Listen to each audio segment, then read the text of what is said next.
पोटकी बंद आंदोलन एवं हिंदू विवाह कायदे की होली। हिंदू विवाह कायदे का पहले से ही मिसयूज हो रहा है। इस कायदे का मिसयूज 90% महिला कर रही हैं तो पुरुष भी 10% कर रहा है। लेकिन हिंदू विवाह कायदा सिर्फ और सिर्फ महिलाओं के लिए बनाए जाने की वजह से पुरुषों को न्याय मिलने का कोई प्रावधान नहीं। पुरुषों के ऊपर इस कायदे से अन्याय ही हो रहा है।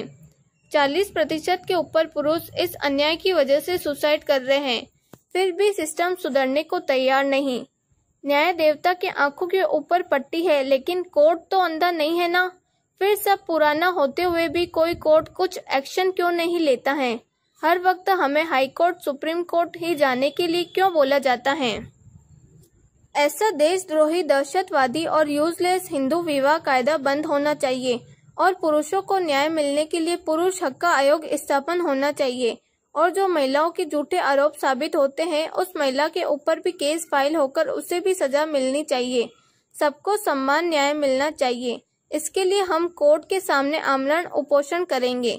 पत्रकार परिषद में विकास महाजन, शशिकला गादिया, गणेश गुंजाल, मुकेश खनके और पोटकी बंद आंदोलन के प्रणेता अतुल छाजेड़ उपस्थित थे।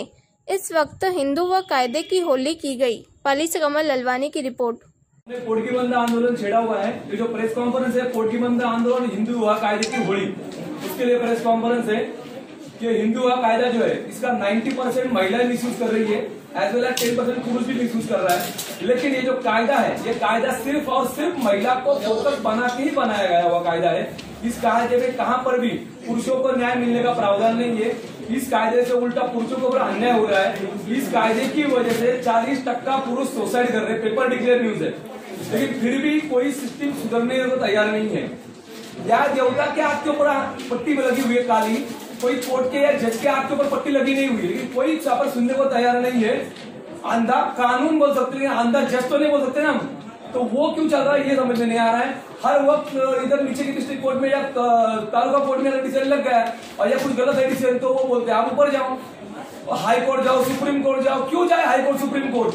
नीचे के जज में क्या पावर नहीं देने की? क्या उनको दिखता नहीं क्या हो रहा है, अन्याय हो रहा है करके? आज एक जब मेरे सामने, आज मेरे बाजू में गुंडा करके है, इनके ऊपर इनके बीबी ने आरोप किया कि मेरे पति ने मुझे मारहान किया, इसलिए बच्चा गिर गया, वो प्रेग्नेंट थी उस वक्त। और डॉक्टर के रिपोर्ट में ये क्लियर है कि ऐसी मारहान कुछ भी नहीं हुई है। झूठा आरोप है, साबित हुआ। डालो तो महिला के ऊपर झूठा आरोप का केस, क्यों नहीं डाल सकता कोर्ट? इनका एग्जाम्पल लो। इनके पति ने इनके ऊपर आरोप किया, मेरे पति ने मुझे मारहान किया, सास ससुर ने मारहान किया, डॉक्यूमेंट्री मारहान तो कोई निकल मिली नहीं, इसका मतलब आरोप झूठा है। ये सब कुछ आरोप झूठे होते हुए भी कोई सुनने को तैयार नहीं, ये सबसे बड़ा प्रॉब्लम है। ऐसा देशद्रोही और दहशतवादी और यूजलेस हिंदू विवाह कायदा बंद होना चाहिए। पुरुषों को न्याय मिलने के लिए पुरुषों के लिए पुरुष हक का आयोग स्थापित होना चाहिए। और जो महिलाएं झूठा आरोप करती है, उन महिला के ऊपर भी केस फाइल होकर उनको भी फाइल लाना चाहिए, उनको भी जेल में भेजना चाहिए। ये सबसे पहला होना जरूरी है। इतना सब कुछ होने के बावजूद जब तक ये महिला को सजा मिलेगी नहीं, या महिला को जेल नहीं होगी, तब तक कोई सिस्टम होती नहीं है। खुद हाईकोर्ट, सुप्रीम कोर्ट का तक जजमेंट ये है कि इस कायदे का मिसयूज ही हो रहा है, लेकिन फिर भी सुनने को तैयार नहीं है। अभी एग्जाम्पल ले लो, ये जो मेरे आगे जो बेटी है शशिकला गादिया, इनके पत्नी ने खुद वीडियो रिकॉर्डिंग में इनके कंपनी में जब आरटीआई का पेपर लेकर दिया था, इनके पत्नी का स्टेटमेंट था कि मैं कुछ काम नहीं कर रही हूँ, हमें पता चला ये काम कर रहे हैं, तो हमने आरटीआई का लेकर देने के लिए इनका पति गया, इनका लड़का गया। तो जाने के बाद उसका वॉचमैन, लड़के सोसाइटी का जो कंपनी, उसका वॉचमैन, वहां पर 3 लेडीज, वहां पर वो कविता बोरा उर्फ गादिया, वहां पर वो खड़ी है। उसका क्लियर कर बोला, मुझे 1 रुपया नहीं चाहिए, मैं कल कोर्ट में आती हूँ और म्यूचुअल अंडरस्टैंडिंग डिवोर्स देने को तैयार हूँ। कितना वीडियो रिकॉर्डिंग, उसका मैसेज भी है। ये सब कुछ होने के बावजूद कोर्ट ने पूरा देखा नहीं और डायरेक्ट बंदे को जेल में भेज दिया। ये क्या हुकुमशाही चली क्या? क्या कोर्ट को समझता है कि हमें कुछ कायदा पता है कि हम कभी बेवकूफ है क्या? हमें भी कायदा पता चलता है। अब हमें मजबूर मत करो बाहर निकलने के लिए। हमने पॉलिटिक्स में कॉन्फ्रेंस दिया था, उसमें हमें वीडियो रिकॉर्डिंग बाहर निकाला था। आज सेकंड को पूरा बाहर निकालने को पूरा इसलिए बाहर निकाल रहे हैं क्योंकि कोर्ट को पूरा देने को टाइम नहीं दे रहा है हमें, और कोर्ट के पास टाइम है ही नहीं पूरा देने के लिए। सेकंड पुरावा ये है कि जो इन्होंने समझ ना करा, जिसकी वजह से एक तरफा लॉकडाउन में भी 6 महीने में रिजल्ट लगा है। अभी तक 18,000 केसेस पेंडिंग है 5-5 साल से, उसका रिजल्ट नहीं लगा। लेकिन इस केस का रिजल्ट तालुका लेवल पे 6 महीने में लग गया। क्यों? तो समझ ना करा। समझ ना करा किसने बोला? जो इनका वकील था, उन्होंने समझ ना करने को बोला। पहला समझ ना करा गया बाकी के 2 संबंध टोटली मैनेज हुए हैं, वो इम्तियाज आए ही नहीं। इतना बड़ा पूरा, अभी इसमें उसका वकील शामिल है, उसके वकील को इनके जो महिला इसकी पत्नी जो वकील है कविता बोरा की वकील, उसने वकील ने बोला क्या संबंध ना करने के लिए दोनों के वकीलों को मिली भगत है क्या, ये पहले जाना जरूरी है। इसके साथ साथ उस कोर्ट का भी, शेड्यूल कोर्ट का भी कोई शामिल है क्या जज भी इस गुने में शामिल है क्या, अगर नहीं है तो उनको गुमराह किया गया है क्या, इस सब की इंक्वायरी होनी चाहिए, ये हमारा स्टेटमेंट है। इसलिए हम 3 तारीख को पुणे डिस्ट्रिक्ट कोर्ट के सामने, फैमिली कोर्ट के सामने आमरण उपोषण के लिए बैठ जाएंगे, जिसका हमने शिवाजीनगर कोर्ट को, पुलिस स्टेशन को, चौकी को और शिवाजीनगर कोर्ट को भी प्रॉपर लीगल भेजा है। मेरे सामने प्रेस कॉन्फ्रेंस में बैठे, उनको सामने डॉक्यूमेंट्री साबित करके दिखाऊंगा इस कायदे का मिसयूज 90% हो रहा है। 90% तो मैं बोल रहा हूँ, मैं तो 100% भी बोल सकता हूँ, 90% कायदे से बोल रहा हूँ आपको, और डॉक्यूमेंट्री साबित करके दिखाऊंगा। ज्यादातर पुरुषों को भी फंसाया जा रहा है ना, समय पुरुषों को ही फंसाया जा रहा है सर। हिंदू का कायदे का मिसयूज हो रहा है, 90% महिला मिसयूज कर रही है, 10% पुरुष भी मिसयूज कर रहा है। ये नहीं है कि पुरुष भी मिसयूज नहीं कर रहा, पुरुष भी मिसयूज कर रहा है इस कायदे का, ये भी क्लियर स्टेटमेंट है। क्योंकि हम मिडिल स्टेटमेंट, लेकिन मैं क्या बोल रहा हूँ, जब ये पुरुष करके मैं सामने आ रहा हूँ, मैं ये बोल रहा हूँ कि पुरुष भी मिसयूज कर रहा है। क्या एक महिला की हिम्मत हो रही है कि हिंदू का कायदे का मिसयूज हो रहा है ऐसा बोलने की? किसी महिला संस्था ने प्रेस कॉन्फ्रेंस दिया आज तक? उनको तो दिख रहा है सामने। आज का पेपर का एग्जाम्पल ले लो ना, बाकी तो छोड़ दो, आज का पेपर का एग्जाम्पल ले लो। लोकमत पेपर डिक्लेयर न्यूज है, पॉस्को कायदे का मिसयूज हुआ है। देखो 3.5 साल एक बंदा जेल के अंदर जाके आ गया और कोर्ट ने उसको निर्दोष साबित किया है। पॉस्को नॉट अ जोक, सख्त मजदूरी मिलती है उसको सर। इतना बड़ा कायदा जब झूठा साबित होता है तो महिला ना उस सबको जेल के अंदर क्यों नहीं डाल पा रहे कोर्ट, क्यों इस महिला को फाइन लगा पा रहा है? क्या हर वक्त हाईकोर्ट सर खुद को डालना जरूरी है क्या? साहब बोलेंगे हे कायद्याचं सारखं म्हणजे गैरफायदा होतोय, पण याच्यावरती कोर्टाने निर्णय घेतला पाहिजे ना। समजा ते निर्दोष सुटला, कोर्टाने समोरची जे महिलेने जे कंप्लेंट केलेली आहे तिला आतमध्ये टाकलं पाहिजे ना कोर्टाने।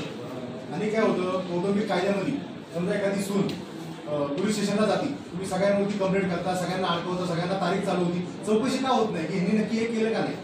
कोर्टामध्ये डायरेक्ट केस चालू होणार, डायरेक्ट तारखा चालू होणार त्या, आणि त्या मुलावरती सगळं घर अवलंबून असतं, तो तारखेला जाणार, आई वडिलांना समाधान करते, ज्येष्ठ आई वडील असतात, पूर्ण घर त्याच्यावरती अवलंबून असतं। हे कोर्ट का विचार करत नाही आणि अंधश्रद्धेवरती का हा कायदा चालतो? चौकशी पथक असलं पाहिजे, त्याला पुरुष दक्षता समिती असली पाहिजे, पुरुष आयोग असला पाहिजे, पुरुष मंत्रालय असलं पाहिजे, जसं महिला बालकल्याण आहे तसं पुरुष बालकल्याण मंत्रालय असलं पाहिजे।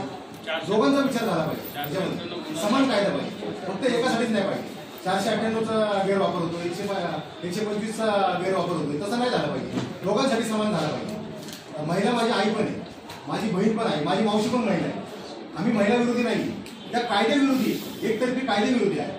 फक्त तो कायदा दोघांसाठी समान व्हावा हीच आमची इच्छा आहे।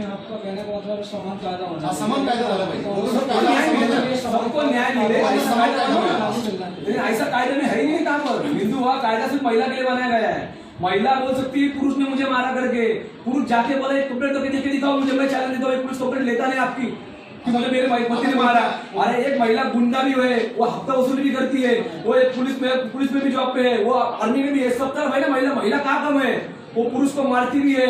आज के पेपर में लोकल पेपर और न्यूज आया, उसने 12 शादियां किया है, इसका मतलब महिला की भाषा नहीं ना, मानने को तैयार कहा है अभी तक। हमारी प्रवृत्ति जो है ना, वो प्रवृत्ति मानने को तैयार नहीं है। अब ये कविता बोल रहा है, दूसरा पूरा हमने आज दिया वकील का, तीसरा पूरा उसके अफेयर का जो है उसकी भी वीडियो रिकॉर्डिंग, पूरा डॉक्यूमेंट्री ऊपर वो उस पुरुष का नाम सब कुछ है। अगली बार अब तक कोर्ट ने पूरा लिया नहीं ना, अभी हम हर वक्त मीडिया को, अभी बॉम्बे हाईकोर्ट में ऊपर से बैठेंगे, इसके बाद उस वक्त बॉम्बे में प्रेस लेंगे ना, उस बॉम्बे में उस महिला के अफेयर भी पूरा बाहर निकालेंगे।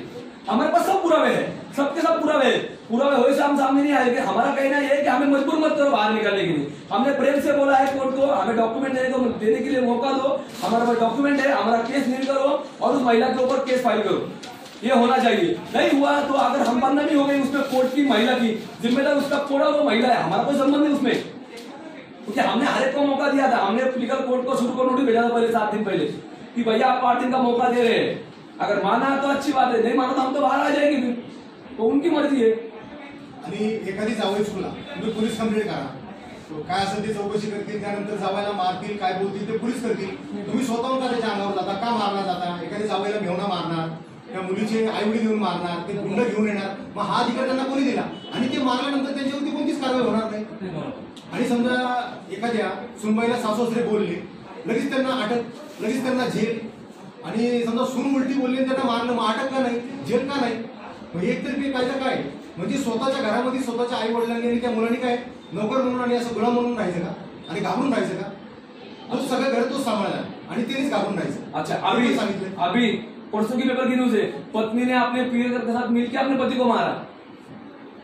अभी ये क्या चल रहा है? वही तो मैंने, इतना सब कुछ होते हुए इतने सब कुछ कांड हो रहे हैं, फिर भी हाई कोर्ट सुप्रीम कोर्ट चुप है. ये तालुका कोर्ट का जज डायरेक्ट सीधा 6 महीने के पूरा 1 टेक पर निकल भी लगा देता है. एक लेटर जाने के बाद बोल रहे क्लियर करके उसमें हाई कोर्ट का जजमेंट अप्लाई होता है इस केस में, हमें बोलने का मौका दो. तालुका कोर्ट की इतनी हिम्मत हो गई कि वो डिस्ट्रिक्ट कोर्ट का आह्वान करे, हाई कोर्ट का आह्वान करे, सुप्रीम कोर्ट का आह्वान करे, और ये तमाशा district court, high court, supreme court देख रहा है. इसका मतलब क्या हुआ? क्या बेवकूफ समझ के रखा है क्या हमें? अगर कोर्ट से न्याय नहीं मिला तो हमें जनता में भी न्याय मांगने को आता है, फिर हमें भी मजबूर मत करो हमें कोर्ट के खिलाफ बोलने के लिए. ये हमारा कहना है. न्याय के लिए तो न्यायपालिका बनाया ही गया ना. सर कहाँ न्याय मिल रहा है? न्याय मिल जा रहा है ना, वो प्रॉब्लम है. न्याय मिल नहीं रहा है, वो प्रॉब्लम. सर कौटुंबिक कायद्यामध्ये दोघांच्या भांडणामध्ये त्या मुलांनी काय चुकी केली? त्या मुलांचे हाल होतात ना. अच्छा, वेगवेगळे का छोड़ दो सर, सास ससुर के, अगर हाँ सास ससुर के ऊपर ब्लेम है ना मारहाण कर रहे करके, क्यों ब्लेम है भैया? वो सास ससुर ने क्या गलती क्या अपने बच्चे को जन्म दिया करके? तुम्हारे मेरे के झगड़े, तुम तुम्हारा जगना क्या झगड़ा करना है? उसने सास ससुर पे झगड़ा में उसमें इन्वॉल्व करे, सबको इन्वॉल्व करने क्यों संबंध आता ना ऐसा? ठीक है, चलो ओके. और कुछ पूछना है? आणि सर याच्यामध्ये काय होतं, कौटुंबिक कायद्यामध्ये काय आहे, आता काही काही टोळ्या झालेल्या आहेत. गुन्हा फिर्याद देताना तिथे एक टोळी आहे की अशी फिर्याद द्या, त्यानंतर अशी कंप्लेंट द्या, ह्याच्यामधून असे पैसे भेटतात आणि ह्याच्यामध्ये तुम्ही तडजोड पैशानेच का करता? ठीक आहे, तुमच्यावरती अन्याय केला ना, तुमच्या नवऱ्याने अन्याय केला, तुम्ही न्याय सुप्रीम कोर्टात जावा, हायकोर्टामध्ये जावा, सेशन कोर्टात जावा, तुम्ही तडजोड पैशानेच का करता? याचा अर्थ तुम्हाला त्याच्यामधून पैसाच पाहिजे होता म्हणून तुम्ही हे करता. तुम्ही वरच्या कोर्टात जावा ना, तुम्ही करा आंदोलन, उपोषण तुम्ही करा, तुम्ही दाखवा की माझ्यावरती अन्याय झालेला आहे. तुम्ही त्या पैशांनी तडजोड का करता? पैशाची मागणी का करता? दोघांची वकील एकत्र का बसतात आणि शेवटी पैशांनीच का तडजोड होती? अन्याय झाला ना, जा ना वरच्या कोर्टात जावा ना, करा ना खर्च, दाखवा ना चुकीचं आहे, त्याला फाशी द्या, हे द्या. पैशांनी तडजोड कौटुंबिक कायद्यामध्ये का होती? पैशांनी तडजोड काय झाली पाहिजे? अन्याय झाला ना तर तुम्ही न्याय वरच्या कोर्टात जाऊन नाही मागितला पाहिजे. म्हणजे पैसे कमवायचा एक धंदा झाला का? चुकीचं आहे ना. ओके सर, और कुछ पूछना है? सफिशिएंट है.